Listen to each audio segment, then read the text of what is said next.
界中界核心地带，就在那座城堡中。难道宝藏就？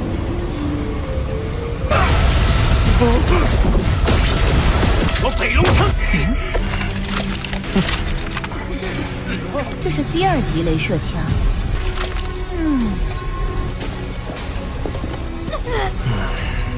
而这样的武器，我有机会。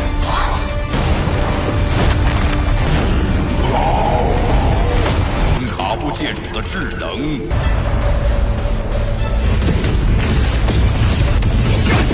北龙城，出发！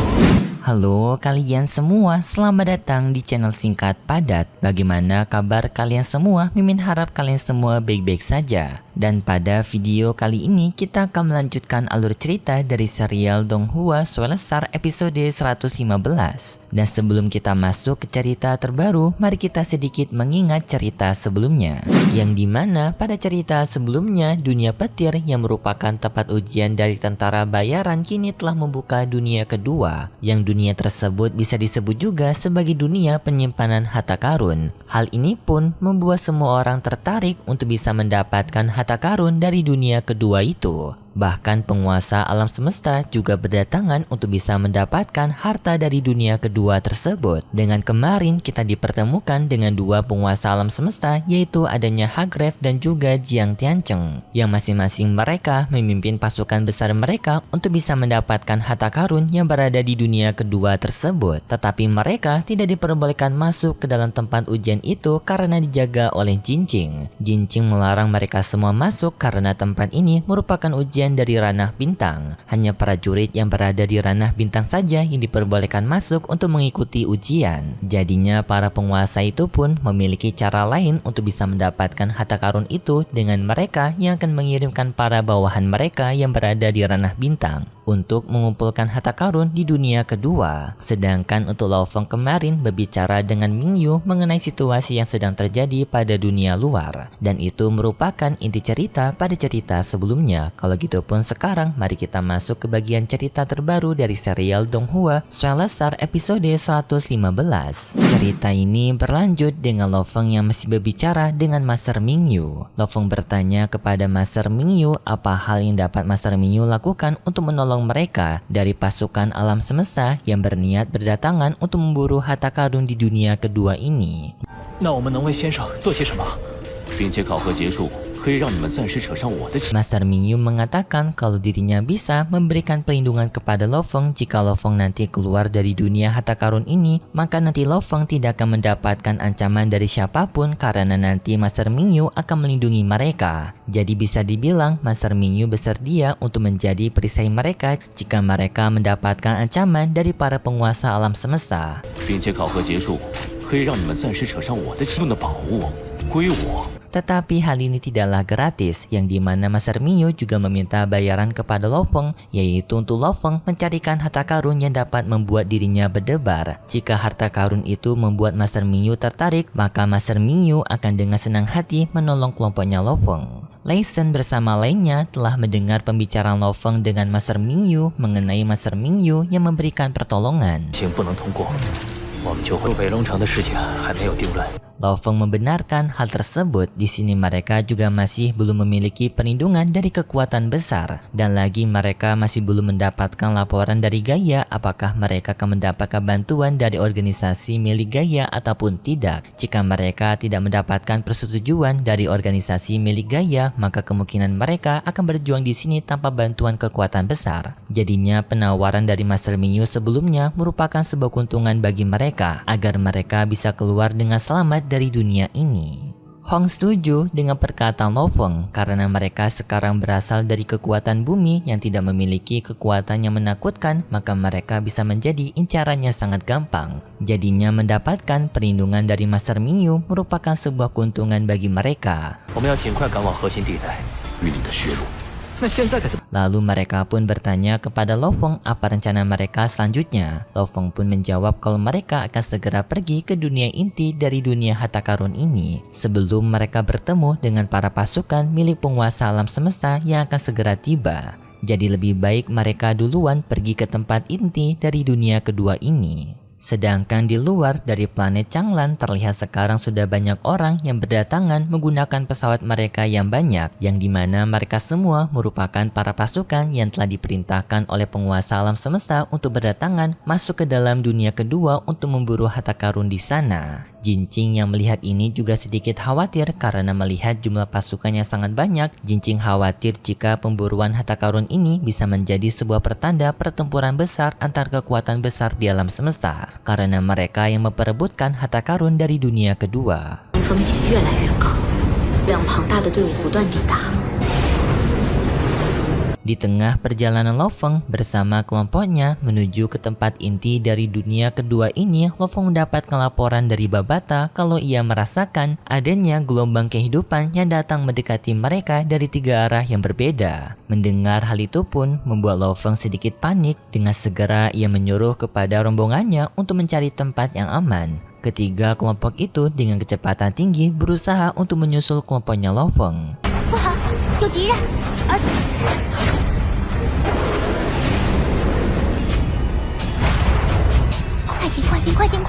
Sampai pada akhirnya kelompoknya Lo Feng telah menemukan tempat persembunyian yang berada di sebuah hutan jamur. Di sana mereka pun bersembunyi di hutan berjamur itu. Dan ternyata kelompok yang mengejar Lo Feng merupakan kelompoknya Necroma dari Menara Bailong. Dan di sini tampaknya mereka mengincar kelompoknya Lo Feng karena masalah mereka sebelumnya. 入林，魔风。 Tetapi di saat itu kelompoknya Bailong ini mendapatkan laporan kalau mereka semua diminta untuk berkumpul karena mereka yang akan melakukan rapat darurat. Dengan segera semua kelompok Menara Bailong itu pun pergi dari sana meninggalkan Lo Feng. Setelah kelompok dari Menara Bailong itu pergi menjauh meninggalkan Lo Feng pun bersama kelompoknya melanjutkan perjalanan mereka.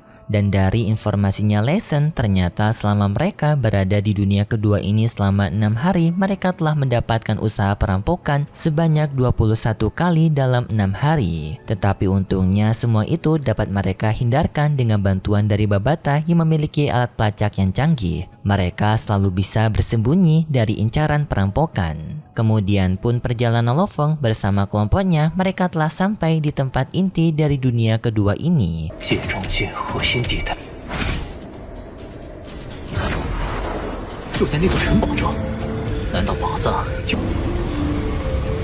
Yang dimana tempat inti ini sendiri merupakan sebuah perkotaan canggih, yang di sana sudah banyak para kelompok yang berdatangan untuk mencari harta karun juga. Dan tidak lama kemudian Lo Feng mendapatkan panggilan telepon dari Gaia yang melaporkan kalau Gaia telah memberikan informasi mengenai Lo Feng yang berniat bergabung bersama organisasi Kota Naga Utara. Tetapi Lo Feng menjawab kalau mereka sepertinya tidak jadi bergabung bersama Gaia karena mereka telah diundang oleh Master Mingyu untuk bergabung bersama kelompok Bailong. Gaia tidak mempermasalahkan hal tersebut, tetapi Gaia juga akan mencoba membantu Lo Feng dengan meminta kepada kelompok Naga Utaranya untuk memberikan perlindungan juga kepada Lo Feng agar Lo Feng bisa mendapatkan perlindungan ganda. Mendengar hal itu pun membuat Lo Feng sangat berterima kasih kepada Gaia. Lo Feng mengajak kepada Lo Feng untuk nanti mereka berdua bertemu di kota Bailocheng, yaitu tempat inti dari dunia harta karun ini. Lo Feng setuju dengan hal itu, lalu Lo Feng bersama kelompoknya pergi ke tempat kota Bailocheng. 暂时与我们达成合作关系，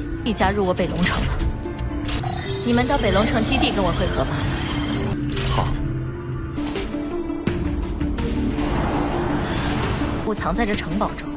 Singkat cerita, Lo Feng telah bertemu dengan Gaia di kota Bailocheng. Dan Gaia langsung memberikan informasi kepada Lo Feng mengenai dunia harta karun ini yang ternyata dibuat oleh seorang Master Kabu yang merupakan pemilik dari dunia harta karun ini. Tetapi Master Kabu telah dianggap tewas dalam waktu yang lama dan sekarang hanya tersisa dari tempat penyimpanan harta karunnya, yaitu dunia kedua ini yang diyakini banyak orang merupakan tempat penyimpanan harta karun utama dari Master Kabu. Tetapi banyak orang yang masih belum menemukan lokasi harta karun utama tersebut dan kebanyakan dari mereka semua mengalami kegagalan. Tetapi tidak lama kemudian tiba-tiba saja ada rombongan dari Kekaisaran Gunung Naga Hitam, yaitu kelompoknya Brolin. Dengan Brolin yang mengatakan kepada mereka semua kalau wilayah dari penyimpanan harta karun inti dari dunia kedua ini telah menjadi hak miliknya mereka. Jika adanya orang yang berani menentang, maka mereka akan langsung dihukum mati oleh Brolin. Salah satu anggota dari organisasi Naga Utara pun tidak terima dan mencoba untuk menentang Brolin. Tetapi di saat itu tiba-tiba saja Gushi langsung menembakkan senjatanya ke arah dari orang tersebut, membuat orang itu pun tewas seketika.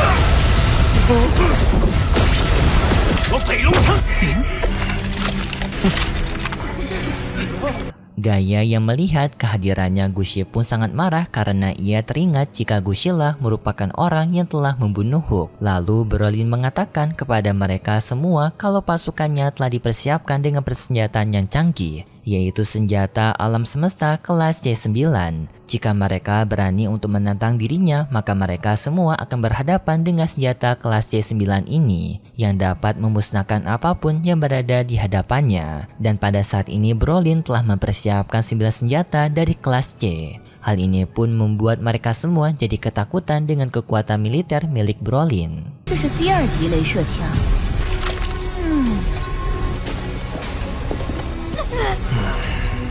而这样的武器，我有机会。 Lalu Brolin pun mencoba untuk mengambil harta karun di tempat penyimpanan harta karun tersebut. Namun di saat bawahannya membuka pintu dari penyimpanan hasil harta karun, tiba-tiba saja adanya sebuah serangan yang membunuh dua bawahannya Brolin. Dan setelah itu tiba-tiba saja muncul sebuah proyeksi raksasa yang ternyata proyeksi raksasa ini merupakan Master Kabu, alias pemilik dari dunia kedua harta karun ini.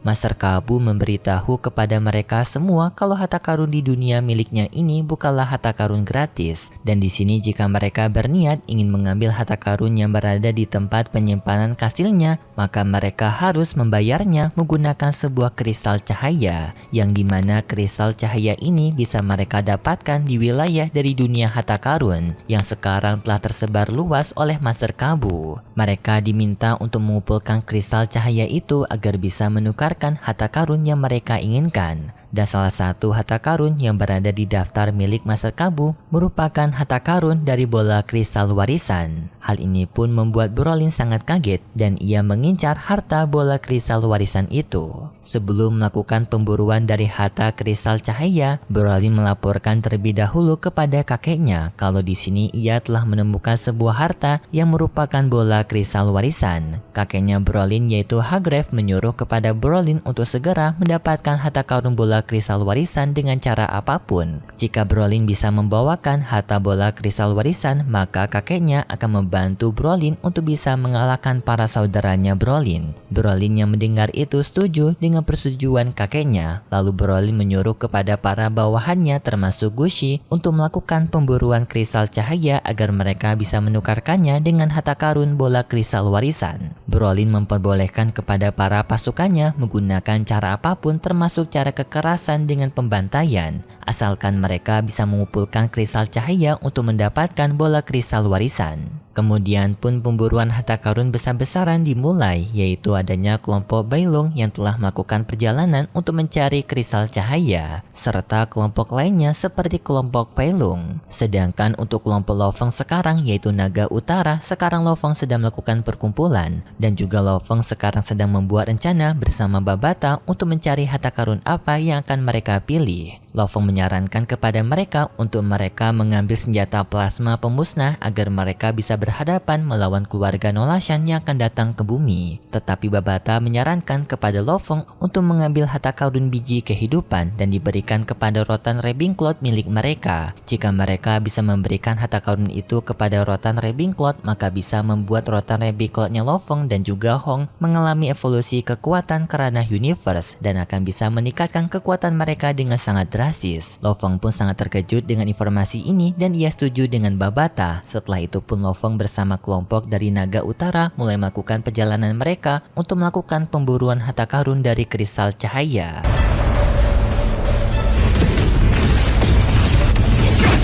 北龙城，出发！ Master Mingyu dan juga Jiang Tiancheng telah mengawasi kelompok mereka yang berasal dari kota Belong dalam pemburuan harta karun ini. Sedangkan di lain sisi, Master Kabu sekarang sedang mengawasi pemburuan harta karun juga dan telah melihat jika para pasukan bantuan dari 2 juta penguasa alam semesta telah memasuki wilayah dari wilayah dunia kedua penyimpanan harta karun. Dan di sini tampak Master Kabu berniat untuk menghabisi mereka semua dengan waktu yang cepat. Tampaknya di sini Master Kabu memiliki rencana kotor kepada seluruh pejuang yang berniat untuk mendapatkan harta karun dari dunianya. 盯住黄舞团动向。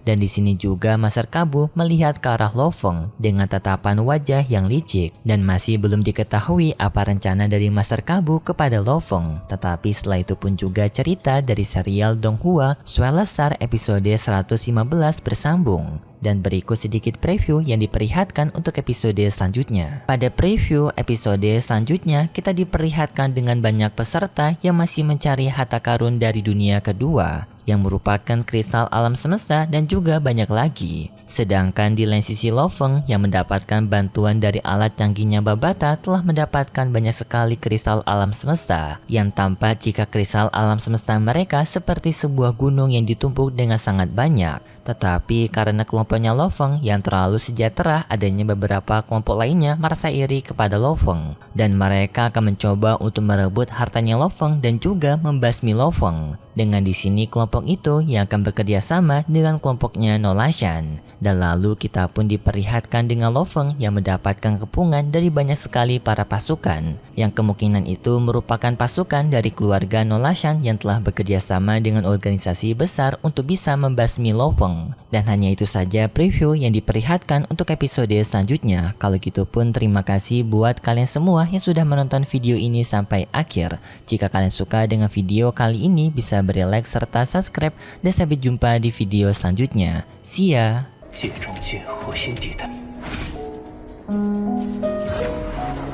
就在那座城堡中，难道宝藏就？